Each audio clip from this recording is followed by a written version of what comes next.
It's the largest lake in South America and the highest navigable body of water in the world. And according to legend, it might also have been home to one of the most advanced ancient civilizations in the Americas. The lake looks calm from above, almost impossibly calm for something sitting 3,800 meters in the sky. But the people who live around it don't talk about it like it's scenery. They talk about it like it's a boundary. Because for centuries, Lake Titicaca was not just water. It was origin. It was law. It was a place where empires rehearsed their legitimacy, where ritual wasn't symbolism, but policy. And then, divers went down. Not treasure hunters in a Hollywood sense, not a lone adventurer with a headlamp, but teams working in the thin air of the Andes, mapping reefs and sediment, chasing anomalies that shouldn't be there. Gold where gold doesn't belong, bones where bones shouldn't settle, and ceramic pumas that look like they were built to breathe smoke into the sky. The deeper they moved, the stranger the logic became. Because some offerings weren't scattered like loss. They were arranged like intention, placed where they could be seen from shore, yet hidden by depth. And the objects themselves carried a message. Exotic shells that traveled nearly 2,000 kilometers, miniature carvings meant to be held in the palm, and gold sheets so thin they seemed designed to tremble in candlelight or in prayer. The Guardian. But here's the problem. Every discovery in a sacred landscape creates a second discovery. Who gets to interpret it? Archaeologists insist on context, on caution, on what can be proven. Local communities fear intrusion into holy water. Media wants a headline. And online, the story mutates into Atlantis, aliens, forbidden temples, anything but the slow, uncomfortable truth. Because if the lake is a temple, then the bottom is an archive. And the moment something rises from that archive, the question isn't just what it is. Lake Titicaca sits on the border of modern Bolivia and Peru, and it has long been treated as sacred in Andean cosmology and imperial ideology, especially by the Inca, whose origin traditions place profound importance on the lake and the island of the sun.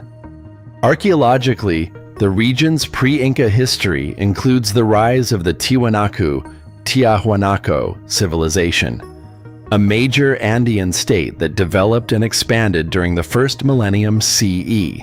In the modern era, underwater archaeology in the lake has recovered ritual offerings and related materials.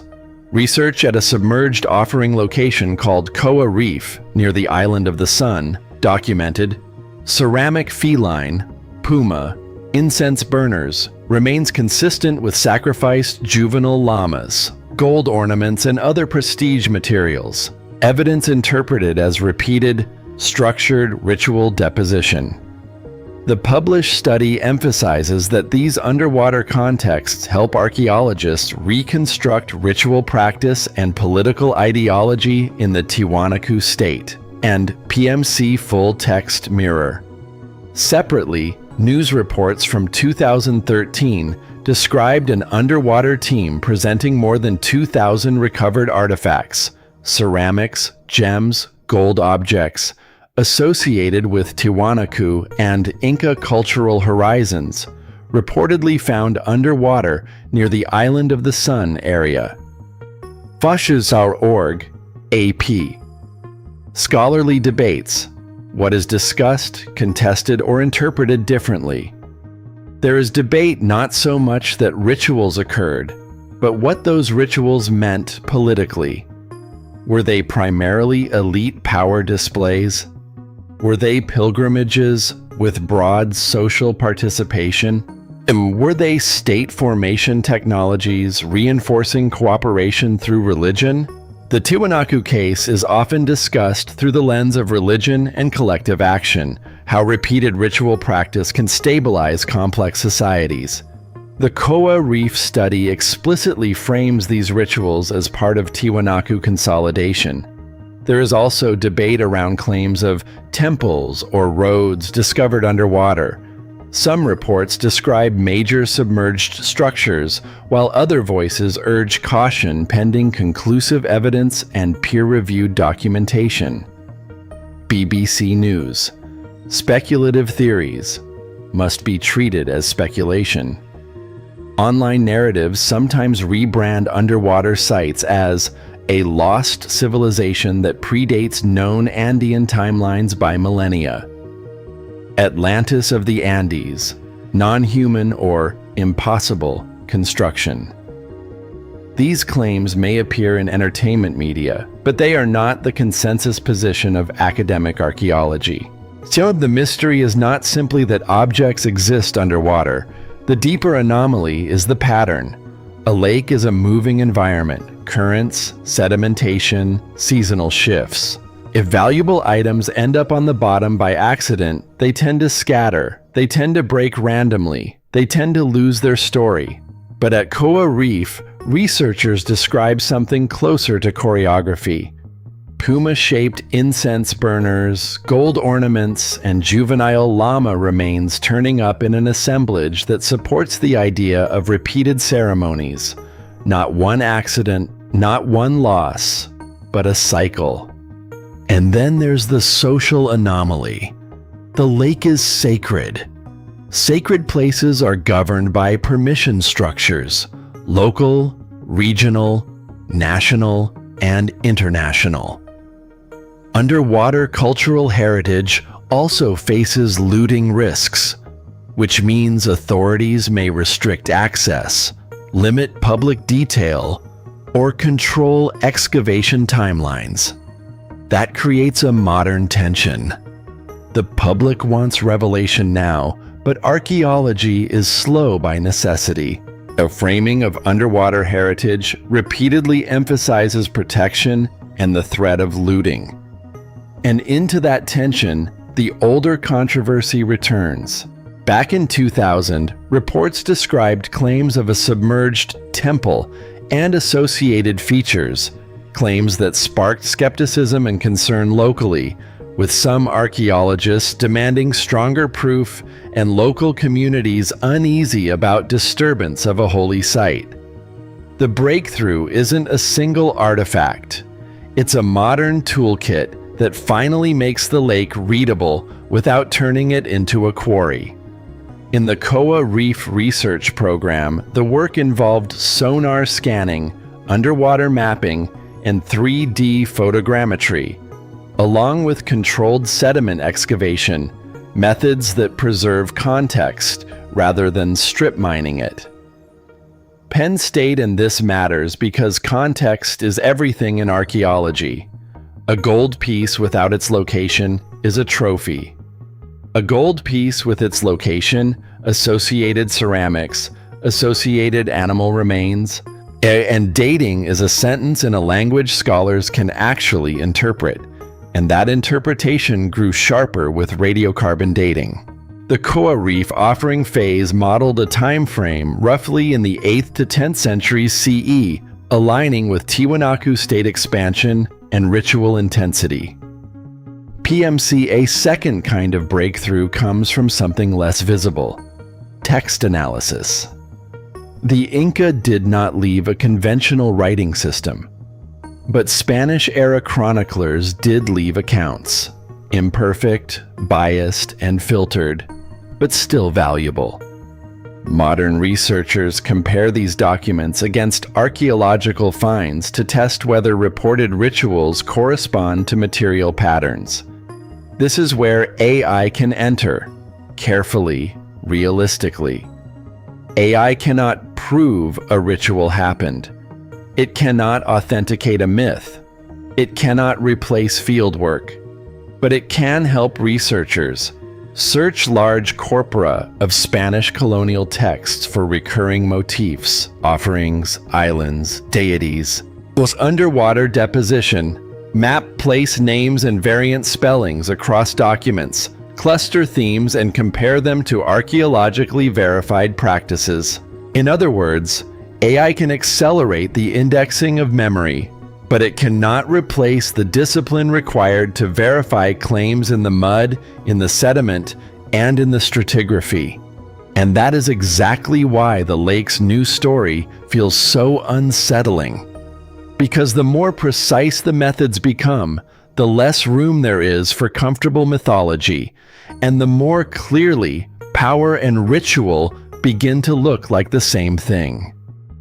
Once an object comes up from sacred water, it stops being only an object. It becomes an argument.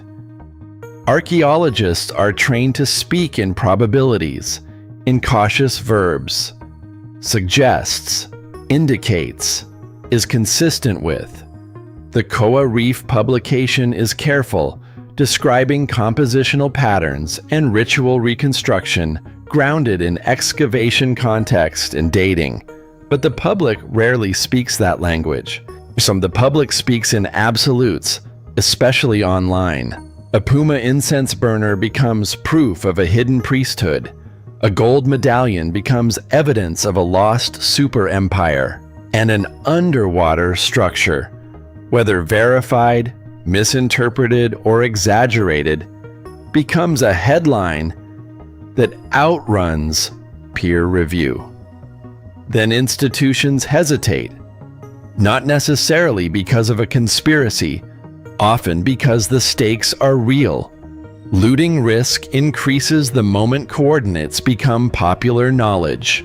Tourism pressure can damage fragile sites. Local spiritual concerns can become political flashpoints. Scientific reputations can be harmed by premature claims. The BBC report on earlier temple claims captured this exact friction. Archaeologists asking for concrete proof, local communities fearing disrespect and misfortune, and the lake's aura of mystery attracting more attention with every claim. BBC News. Meanwhile, international heritage narratives emphasize protection.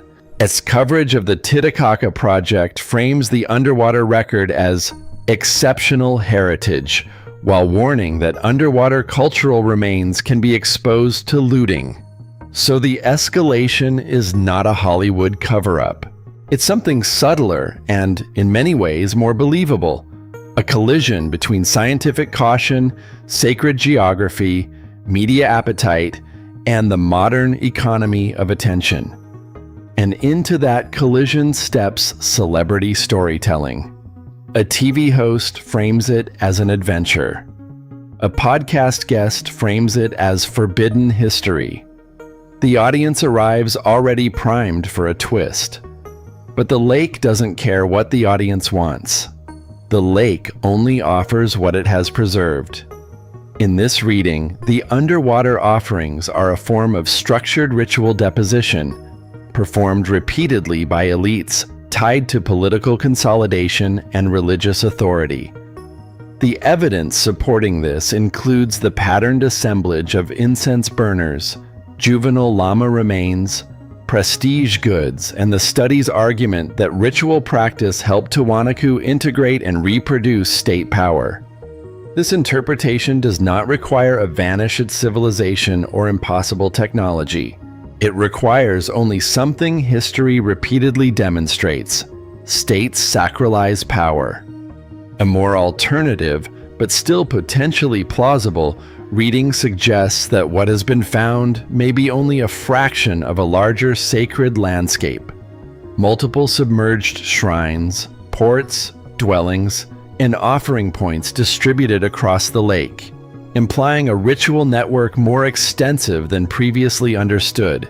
Feature on the Titicaca project describes ongoing underwater work and the discovery of numerous submerged sites and large numbers of cataloged objects, emphasizing the lake's breadth as a heritage archive. This view doesn't necessarily contradict mainstream archaeology, but it nudges the audience toward a bigger question. How much remains undocumented because it's underwater, protected, or simply too vast to map quickly? As skeptics would argue that the most dramatic claims, especially temples, roads, or Atlantis-like cities, can be the result of misinterpretation of natural formations, overconfident early reporting, lack of peer-reviewed architectural documentation, the tendency of cameras and sonar to turn ambiguity into certainty, that skepticism is not cynicism, it's a demand for standards. The 2000-era controversy shows how quickly a claim can capture attention while professionals dispute what counts as proof. BBC News. In this skeptical position, the real story is not secret civilizations. It's how modern humans project their needs onto ancient silence. If this were only gold, it would be simple. Gold is easy to understand. It's wealth, it's beauty, it's theft, it's museum glass. But in Lake Titicaca, gold is not merely currency. It's language. A rolled sheet of gold inside a stone box. A miniature llama carved from shell. A puma incense burner built to send smoke into thin air. These are not random objects. So they are messages addressed upward, toward mountains, toward gods, toward ancestors, toward the state itself, science, news, and what makes the lake's discoveries feel never meant to surface is not a curse. It's intimacy. Because offerings are, by definition, not for us.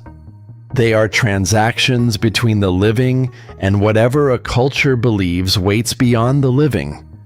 Transactions with rules, with fear, with hope. When divers retrieve them, the transaction is interrupted. The object becomes public, and the meaning becomes contested. There is also an uncomfortable mirror here for the modern world. The Tiwanaku state may have used ritual to consolidate power, cooperation enforced not only by law, but by belief in supernatural consequences.